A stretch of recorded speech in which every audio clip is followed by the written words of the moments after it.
There we go. This is it. Episode 625. Wow. That's right. That is the proper response. Wow. Impressive. This is No Laugh Track Podcast. Yeah. My name is Justin Severson. That voice, if you're not watching on YouTube, is the voice of Dean Edwards, who is, I think this is like the fifth or sixth time we've done this a bunch of times. Yeah. Man. This is look, I finally met his wife. That's right. Yeah, finally met your wife. Yeah. I feel worthy. I'm going to share some comments that she had about the show last night. Coming up here. Looking forward to that. So, Yeah. Get on the edge of that seat because it's going to blow your mind. No, super fun last night. So we're here. Thank you. Let's see, you've already done 2 shows. We're not going to get into how the weather was crappy, but you had to deal with some weather the first night with the smaller crowd. But yeah.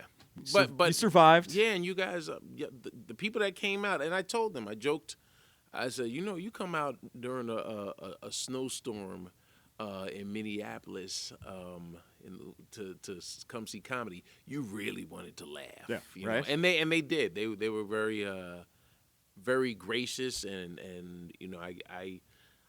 I didn't get to a bunch of things I planned to joke about because I was just having so much fun interacting and talking to the audience and learning, what their experience with all the drama going on in the outside world has been. So, kind of perfect that it lined up like that for you, really. Yeah. No, it's because I also look at Wednesday. To me, Wednesday, if you're doing like Wednesday and Thursday, Friday and Saturday in the city, Friday and Saturday are like it's time for business. Wednesday and Thursday, you it's playtime. Yeah. I think you get to play, and I think anyone that comes to a comedy show and still has to work the next day, they really are fans of comedy and craft, so they really are happy just to be along for the ride. I got to call you out on something if you don't remember this. Last year, or not last year, the last time you were here, as we discussed, it was like July of 2023. Yeah. And the night that I came to see you then, the contest was going on, so that right. some extra, like, made the show a little longer. Yeah. And then you did 90 minutes. Yeah. You remember that? That's what I'm saying. You know why? Because I know on a Wednesday night, Wednesday and Thursday, I'm sorry, staff that hears this, and staff that's here in the building right now. Sorry, Carlos and Rylan. I know on Friday and Saturday they have to flip the room. For those that don't know, flipping the room means they have to change the room over, clean, and prepare for the next show. Yep. I know on a Wednesday, number one, you have people that have come to support their friends and family that have decided they want to test the waters and possibly do comedy or become comedians. I never was a fan when people say, "Yeah, so I do sing," and I'm like, "No, you sing." And so on a Wednesday where they've sat through 40 minutes of new comics, and they're getting a strong headliner. As I just said to you and Lewis before we started recording, when you get on stage and the audience is good and receptive and responsive, it's like going to the beach and saying, "Yo, the water's nice." And how many times have you go to the beach and you say, I'm just going to stay in the water in the ocean for 30 minutes. And 2 hours later, you're like, okay, my fingers are raisins now, right? Yeah. And so that's what happens on a Wednesday night. Because I know headliners that do that on Friday and Saturday. And then the bar staff is salty and staring at them, scowling. I'm like, I'm not going to do that because I know everybody wants to go home. But on a Wednesday, I did 90 minutes. I didn't realize I did that much time. Not last night. No. Last time I was here, yeah. And I could feel the little loosey-goosey vibe last night. Yeah. I love that. Yeah. I love that. I want you to talk now about how something you mentioned on stage last night about coming up on an anniversary. Yeah, man. This is February 21st, 1992 was the first time I got on stage as a stand-up comedian. Let me do that again. Take 2, even though we're not editing.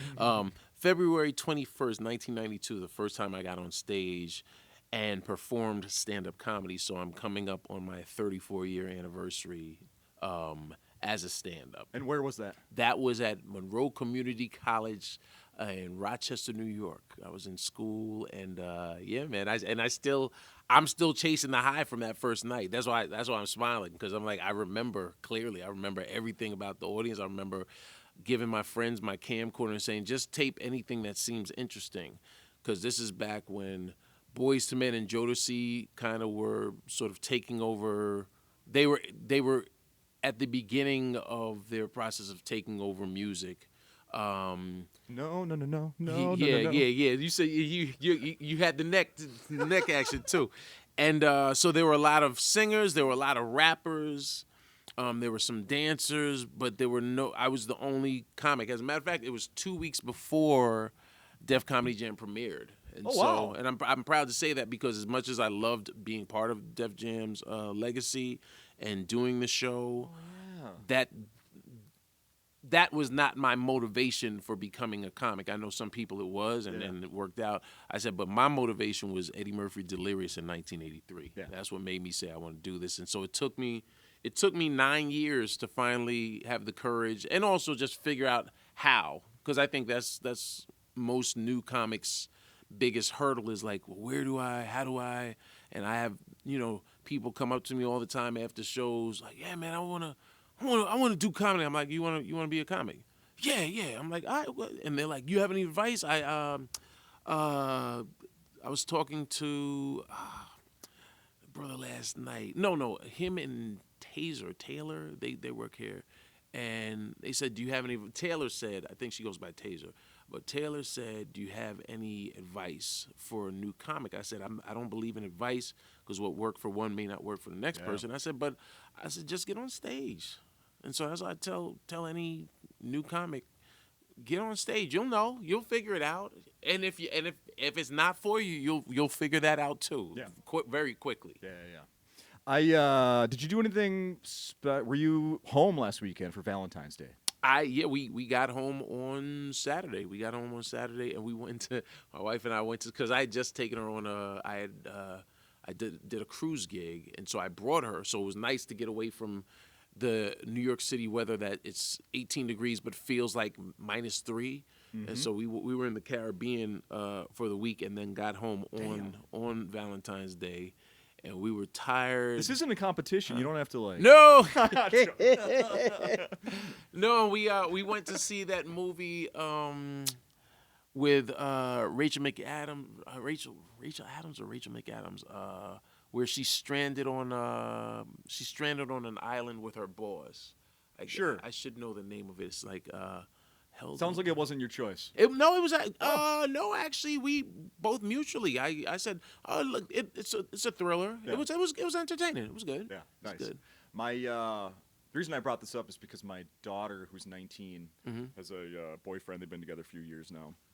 And last Saturday, they were both over at the house. She lives with us, but so he was over. Right. And normally she works on a Saturday, like every Saturday. I'm looking up the name of the film. That's going to bug me. So I'm listening. Yeah. And so they were out there. I'm like, oh, what's going on? I'm like, you normally work today. She's like, Dad, it's Valentine's Day. I had to take it off. And we all were like, oh, that's right. Like, oh yeah, that still really matters to right. you. You don't have to go make money. And apparently, his parents gave the same reaction. Like, what are you doing? Right. Like, it's just a regular. Right. It's just Saturday. Yeah. So you already have off. So what? Did that make you feel old? Like, yes. Did that made you like look at yourself and say, wait, what? But it also made me feel like content in my relationship. Okay. That my wife felt the same way. Okay. Yeah. Let's send help. That's the name of it. Send help. Oh, okay. Send help. Send help. Yeah. That's funny. There used to be a lot of pressure for that, I think there was. My wife says, she's like, and she's like, I know you don't celebrate. I was like, but I know you like getting something, so I'm always gonna make sure. I'm not just gonna not acknowledge my love, which I do daily, but Yeah. I bought her a couple little gifts and then a card, and she was surprised. Yeah, home run. Yeah, that's a card, and you write a little something in the card. Boom. Mm-hmm. Yeah, I got it. Mm-hmm. So not as good as I couldn't take her to the Caribbean. On a cruise. Hey, man, that's Norwegian paid for that. You were doing shows on it, right? Yeah. Had some great shows. Was out there with what comic was on with me? If people don't know, when you sign up and do comedy on a cruise ship, like if it's 7-day, 10-day? How long? Usually are they 7 days. And how many shows do you have to do in 7 days? It ranges, depending. It really is determined by the cruise director and whether or not the cruise director has a strong understanding of entertainment. Because you'll have cruise directors that have an excellent pedigree and know, like there's one cruise director I love. His name is British dude, Jake, and I've been on ships with him numerous times. And he says, hey, you know what? If I see their lines that are coming from the comedy club, I'm like, okay, that's right, Dean's on the ship, because that means people are talking, and so people are talking, and they tell other people, oh, you have to see the comedian. And he said, but if I know it's showtime and there's no line, he's like, then I'm like, oh, it's a newer comic. And do you notice like the crowd gets bigger after the first night? Yeah. Usually, cruise ship gig is a corporate gig. It's you're working for. Whether it's NCL, whether it's Royal Caribbean, whether it's Carnival, whether it's Viking or Celebrity, Holland America. There's so many cruise lines. And I'm happy to see more and more comics, great comics, going and getting a check. Because I think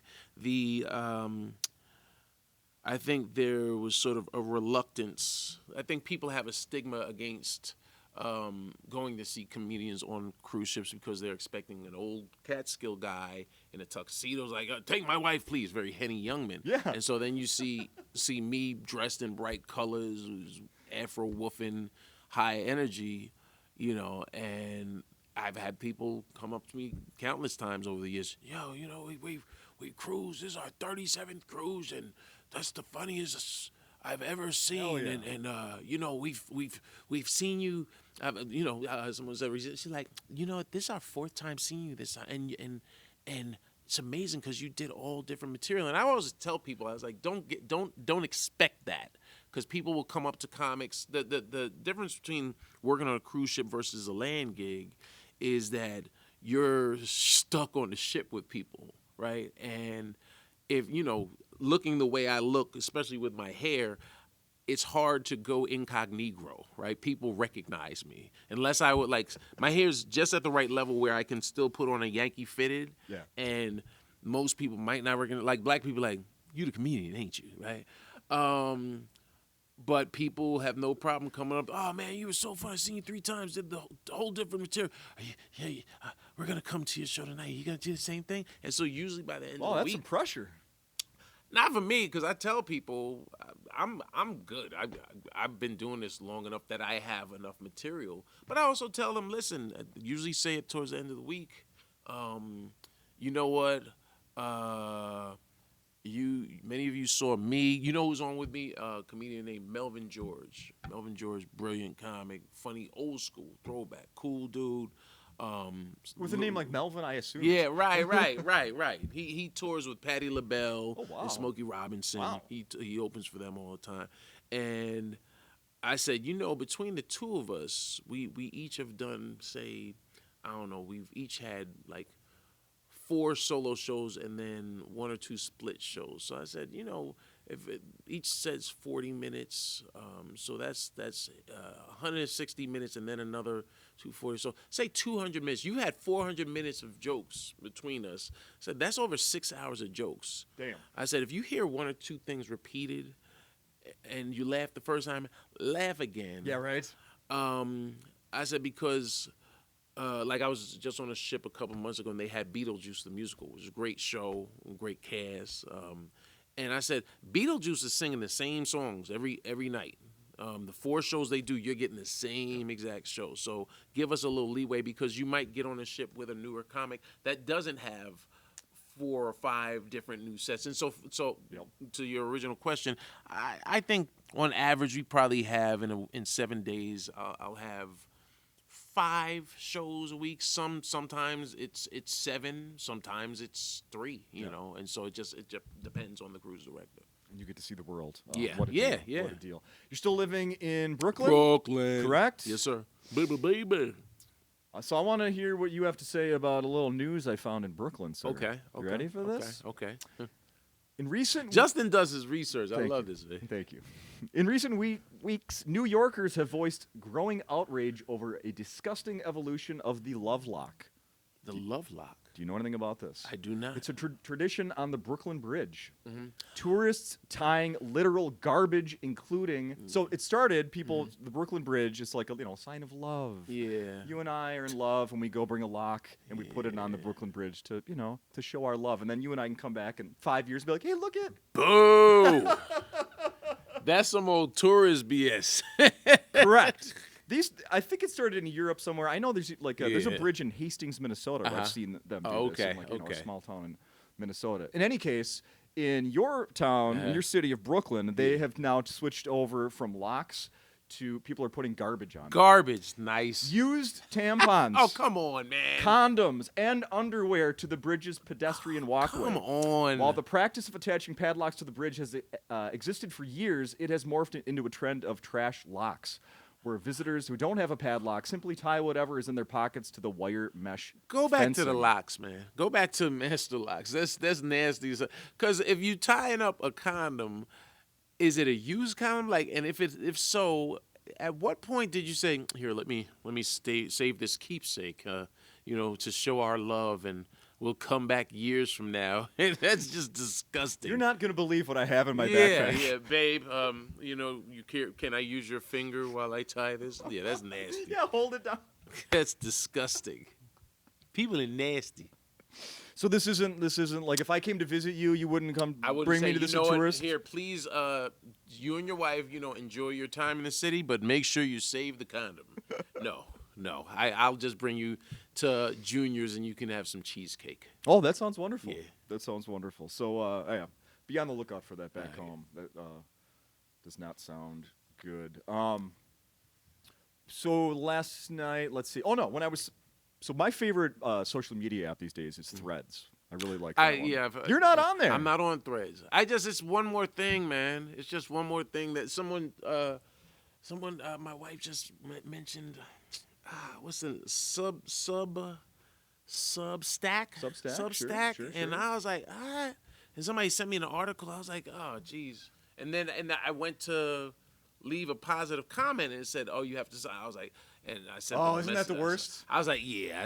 I sent the text, said, good job. Yeah, right. Good job. I said, I'm not going to get a fucking username to leave one comment or read one thing. No, I got you. So I'm only not on Threads because I was like, I'm on Instagram, man. I have a Twitter that I haven't used in probably you're better off 11 years. Yeah, don't go there. I think the problem with social media, one of many problems with social media, especially if it's via text only, is I noticed this with Twitter. If you are not grammatically sound with your punctuation, the context of a statement can change drastically. Oh yeah. And so I learned that when we had I was on MTV's Guy Code and they liked us to live tweet. And I remember live tweeting and I wrote something and I had to delete the commas and the periods in order to make the statement. And after I wrote it, I reread it a few times. My mother was a copy editor at Cosmopolitan magazine, so I'm big on rereading and double checking. And when I reread it, I said, this actually sounds different than how I mean it because there's no comma.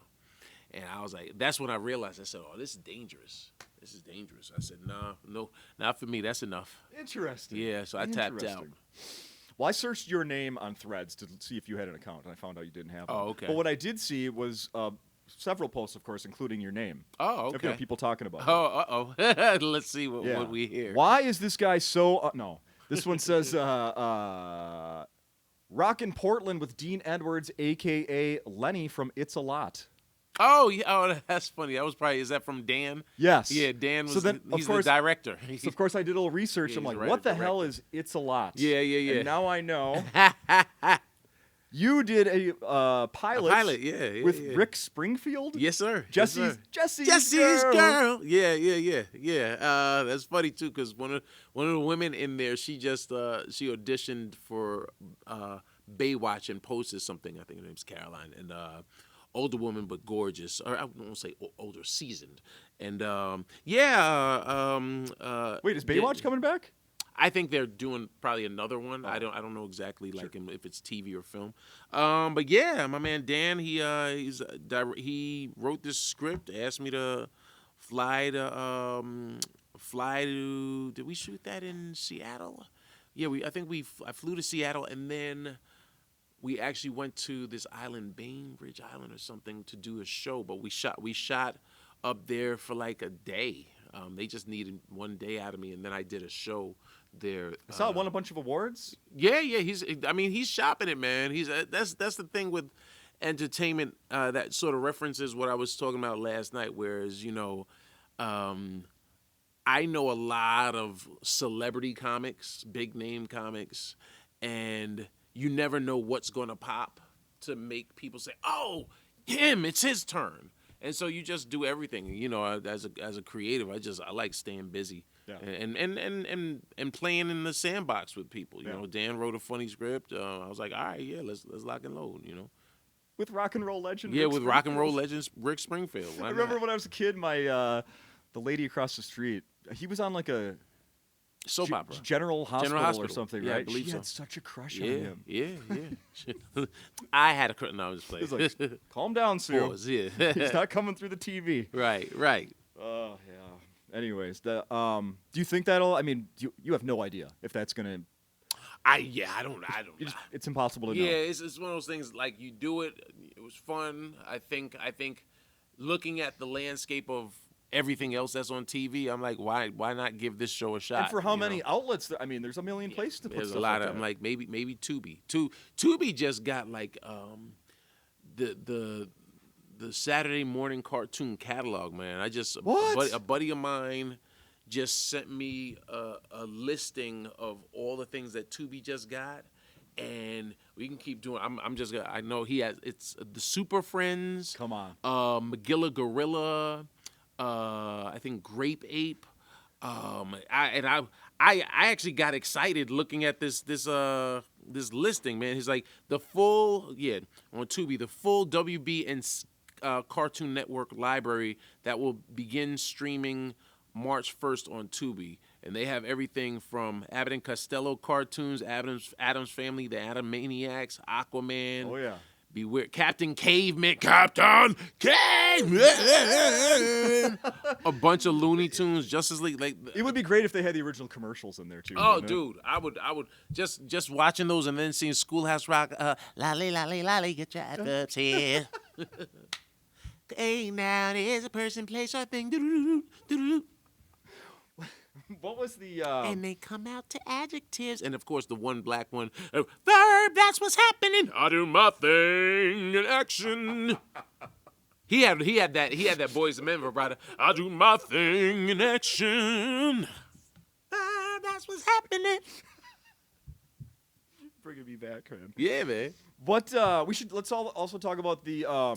You mentioned a movie that's on Amazon Prime. Con Job. Con Job. Yeah, check it out, man. Con Job. We shot. That was not out when you were here last time. No. We shot that in 2024. Came out late 24, and it was. We premiered on the Amazon Prime. Now, as a matter of fact, I think it's still on Prime, and it's also on Tubi, if I'm not mistaken. Yeah. And it was a fun movie. I had got some dramatic license, but it's a comedy. Aaron Berg, another funny comic, he's in there. My man Menuhin Hard is in there. Like it's a lot of fun. It was a lot of fun. Your character. So the two roles we've just talked about. Mm-hmm. Your character names are Lenny in one and Tim in the other. Yeah. Which one are you more? Are you more a Tim or a Lenny? That's a good one. I think Lenny is like big and exaggerated. I think I'm more Tim. More Tim? Yeah, I think I'm definitely more Tim, more subdued. But Tim is also aloof at times. So I mean that I think with any role you play, you find something in the character to ground them from yourself. And then you just sort of build on top of that. You find, like I said, Lenny is big, boisterous, former NBA player. So I was like, all right, well, I know athletes, so I'm just gonna I'm going to play versions of them Nice. with my tone, my cadence, and my sort of spin on what I see them do.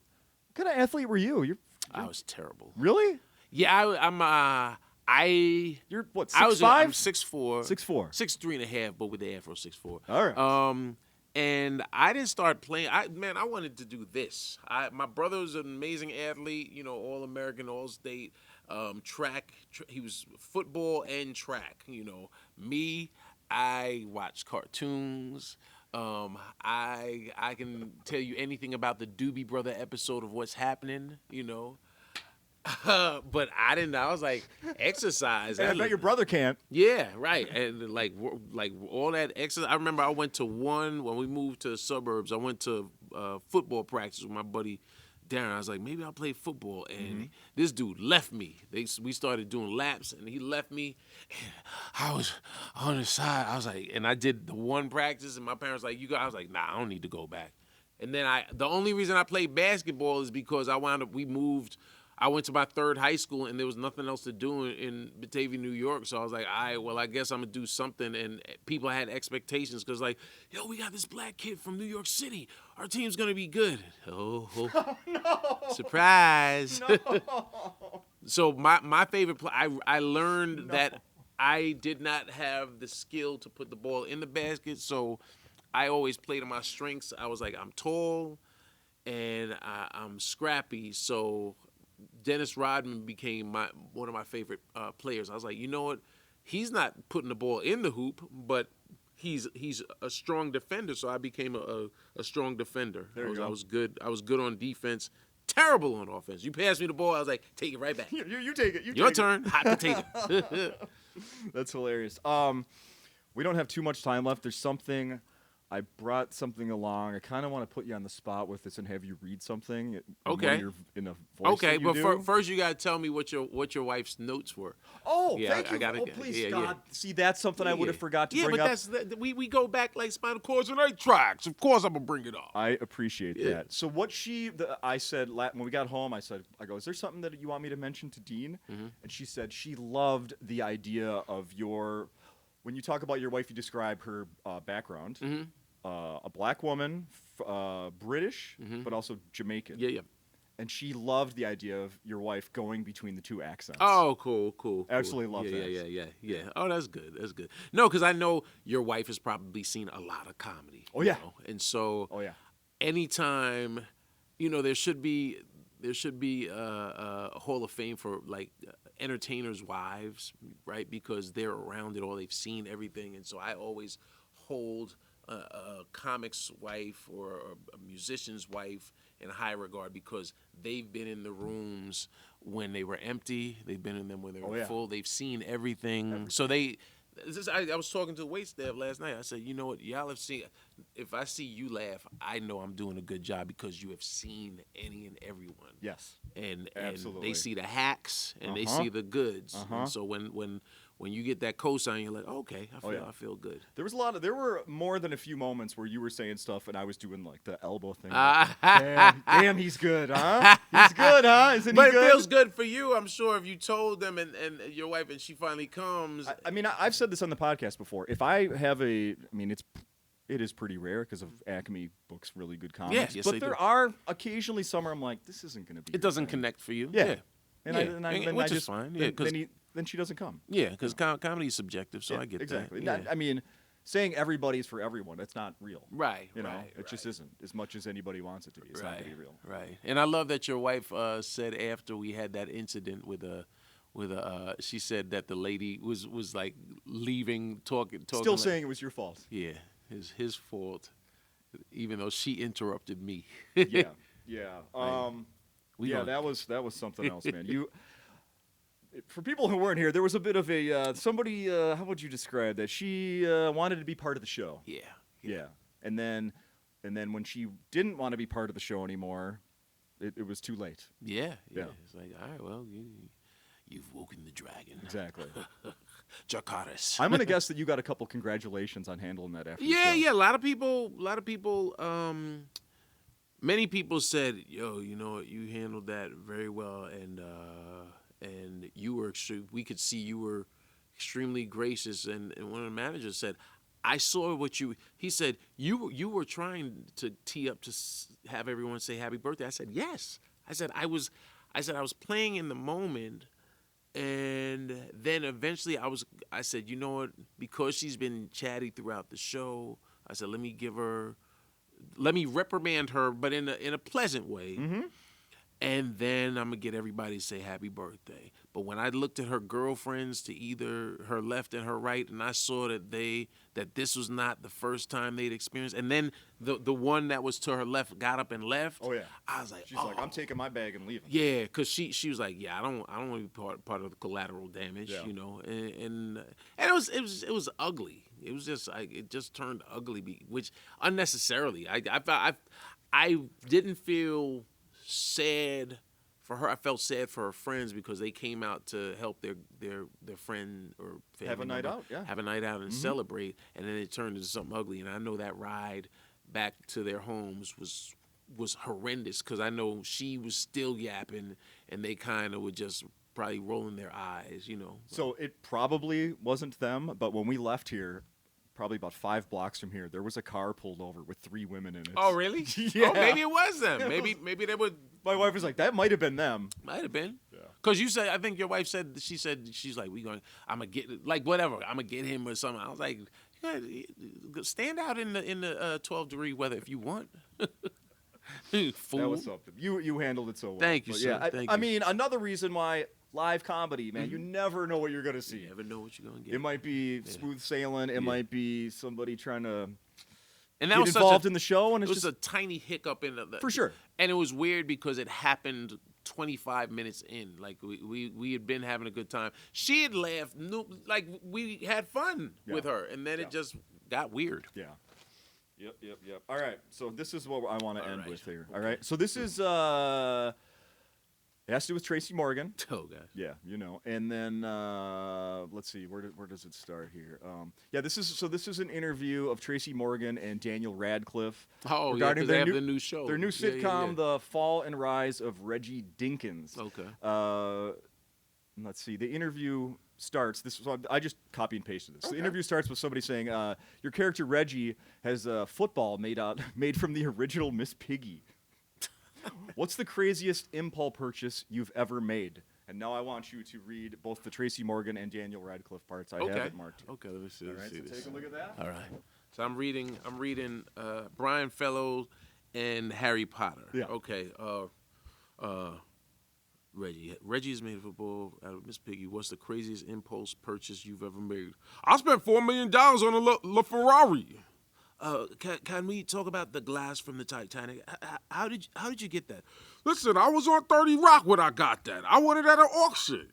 I also have one of Michael Jackson's gloves in my living room. I paid like $100,000 to get it. How many people could say that? He has many exotic fish. I've been to his house. A piranha tank in the pool table. When I came to your house, you pointed at the tank on the wall and said, "Everything in that is deadly." Listen, I have a 20,000-gallon shark tank. Let me do that again. Take 2. This is live comedy. Yep. Everything in that is deadly. I have a 20,000-gallon tank. Take 3. Everything in that is deadly. Listen. I have a 20,000-gallon shark tank in my backyard. I like to hoard things that could possibly kill me. Ha ha! I had 3 cone snails, 1 out in the shark tank, and 2 inside the house that are my daughters. It's the deadliest thing on the planet. There's no cure. It could kill a blue whale, and I have 3 of them. I got 3 of them. Tracy's a nut. And scene. Yes, well done. I love somebody who, I mean, clearly I don't think that was like rehearsed. I think that's just wasn't rehearsed. Just a crazy thing that comes out of that guy's mouth. That's Tracy. Yeah. Tracy is a show. Tracy is the ultimate showman in the same realm as a P.T. Barnum, you know, or Harry Houdini. This dude, he just entertains people. That's why people want to. I mean, I think one of the highlights of the SNL 50 last year, which is almost like a year ago last weekend, was Eddie Murphy channeling Tracy Morgan next to Tracy Morgan. That's something that I wanted to do on the show, but it was a different time, and I don't think Tracy was ready for that. Oh, yeah. But yeah, no, it was. I was like, I was watching it envious. I was like, oh, that would have been so much fun to do Tracy with Eddie Murphy, and all of us just go through our version of Tracy. Amazing. That would be amazing. I have one final question. Let's go. So I've watched, SNL a million times for all the different versions throughout the years, and one that, and I always loved the intro to SNL when the announcer used to be Don Pardo. Don Pardo. Now it's Daryl Hammond. Yeah. And so I'll often, like, even the current cast, they'll start doing it, and then in my mind, it'll go back to Dana Carvey, Nora Dunn, Phil Hartman, Victoria Jackson. Yeah. Classics. Where was your name? Who was around Dean Edwards when you were on SNL? Featuring, it was like Jim. It was Jimmy Fallon. Well, it was like, I'm trying to see alphabetical order. Yeah. So it was Chris Kattan, Tina Fey, Maya Rudolph, featuring Dean Edwards, Amy Poehler, Seth Meyers, Jeff Richards, starring Reese Witherspoon, and this week's musical guest, Alicia Keys. Ladies and gentlemen, Reese Witherspoon. I just got goosebumps. That was my first episode. Look at that. Yeah. Cool? Good times. That is so cool. All right. Well, that's awesome. Anything else we should be mentioning? No, man. Just obviously come to the club and see you this weekend while you're in town. This weekend, and just keep. I am Dean Edwards. My socials. And we're cooking up some things. With DreamWorks. Just keep an eye out for the sequel. For a very green yet donkified sequel, and also a spinoff movie that I'm happy to be part of. So love it. Yeah, love it. Me and my entire family are looking forward to this. Yeah, so am I, man. Awesome. Thanks, just as always. Awesome.